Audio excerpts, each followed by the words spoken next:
தரமணியில் ஐம்பெரும் விழாவாக இன்றைக்கு பல்வேறு நிகழ்ச்சிகள் ஒருங்கிணைக்கப்பட்டு இன்றைக்கு சிறப்போடு நடந்து முடிந்திருக்கின்றது.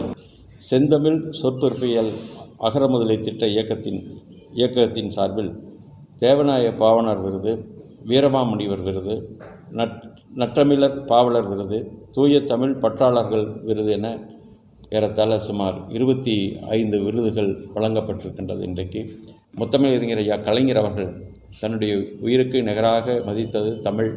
எனவே அந்த தமிழ் வளர்ச்சி துறையின் சார்பில் இன்றைக்கு அவர் என்னென்ன முன்னெடுப்புகள் எடுத்தார்களோ அதே வழியில் இன்றைக்கு நம்முடைய மாண்புமிகு முதலமைச்சர் அவர்களும் தமிழ் வளர்ச்சிக்காக பல்வேறு ஆக்கப்பணிகளை இன்றைக்கு உத்தரவிட்டு அவர்கள் செய்து வருகின்றோம்.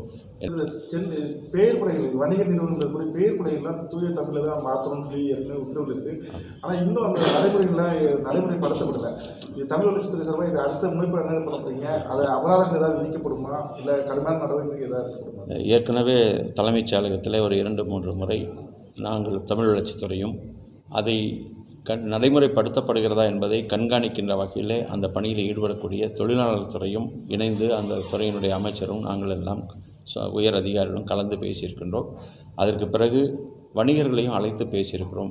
சங்கங்களுடைய பிரதிநிதிகளை அவர்களும் இதற்கு நிச்சயமாக ஒத்துழைப்பு வழங்குகிறோம் என்று அவர்களே தன்னார்வலாக எங்களை இன்றைக்கு நாடிக்கொண்டிருக்கின்றார்கள். அந்த வகையில் கூட கடந்த மார்ச் 1ஆம் தேதி நம்முடைய சென்னை மயிலையில் அவர்கள் ஏற்கனவே இருந்த ஆங்கில பெயர் பலகைகளை எல்லாம் இறக்கிவிட்டு தமிழுக்கான அங்கீகாரம் வழங்குகின்ற வகையில் அந்த தமிழ் அதேபோல் ஆங்கிலம் மற்ற பிற மொழியும் இடம்பெறக்கூடிய வகையில் அரசினுடைய விதிமுறைக்கு உட்பட்டு அந்த பெயர் பலகையை புதிதாக பொருத்துகிற பணியும் ஈடுபடுத்திக் கொண்டார்கள். நாங்களும் அதில் நானும் நம்முடைய மாண்புமிகு தொழிலாளர் துறை அமைச்சர்களும் அதேபோல் நம்முடைய உயர் அதிகாரிகள்லாம் கலந்து கொண்டிருக்கின்றார்கள்.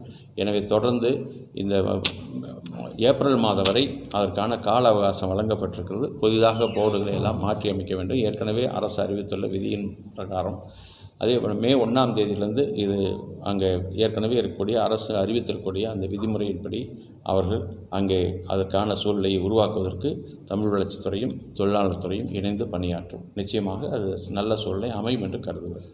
சார், மத்திய அரசு நிறுவனங்களில் வங்கி மற்றும் ரயில் நிலையங்கள் போன்றதெல்லாம் ஏற்கனவே விண்ணப்பங்கள்லாம் தமிழ்லேயே இருந்தது. ஆனால் இப்போ நம்ம ஆங்கிலம் மற்றும் ஹிந்தியில் தான் கலந்துருக்கு. இப்போ அதை மீண்டும் அந்த விண்ணப்பங்கள்லாம் தமிழில் மாற்றுறதுக்கு ஏதாவது முயற்சி? அது சம்பந்தப்பட்ட துறையினுடைய உயர் அதிகாரிகளுக்கும் இன்னும் சொல்லப்போனால் ஒன்றிய அரசின் சம்பந்தப்பட்ட அமைச்சருக்கும் நம்முடைய மாண்புமிகு முதலமைச்சரோடு கலந்து தமிழ் வளர்ச்சித்துறையின் சார்பில் நிச்சயமாக அவர்களுக்கு அறிவுறுத்துவதற்கான நடவடிக்கைகள் எடுக்கப்படும்.